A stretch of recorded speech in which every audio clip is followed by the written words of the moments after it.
So, part two for my story. Basically, after being in the military, you know, so really, I started learning more about finance because that was just a personal goal of mine. After joining, I knew literally nothing. You know, came from a, you know, not that financially well off background and everything else. So, joined the military. All right, let's see what I can do with this.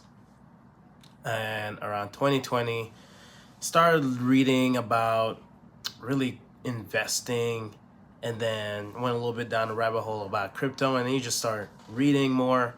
Like at first this stuff was boring. I mean, it's dry stuff that's just, it's hard to pay someone my age at 21, 22 to really dig into, unless they've already come from a previous background with that.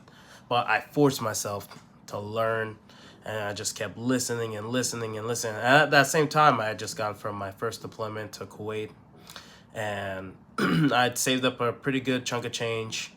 Then I went to YouTube University because after I'd met some friends while I was deployed, they taught me about buying houses and investing and all that stuff, and that was something that I was already interested in anyways.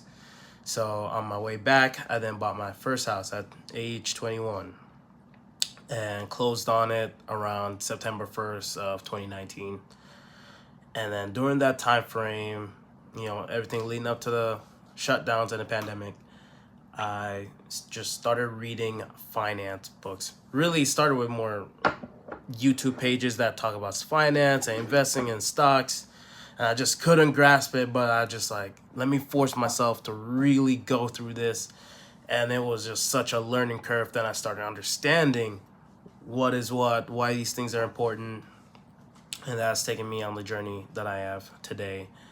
Fast forward, 2 years in, a couple more years in, around 2021, I got orders, get to South Korea, lived through that, finished up my 6-year enlistment to U.S. Air Force, got out, and then I just continued learning, developing my knowledge of myself. I got straight into contracting, which makes a lot of money on, basically as a contract firefighter. You're just doing the same stuff, but more with a private company that works with DOD and so on and so forth. And yeah, that helped me really start understanding having that large amount of income.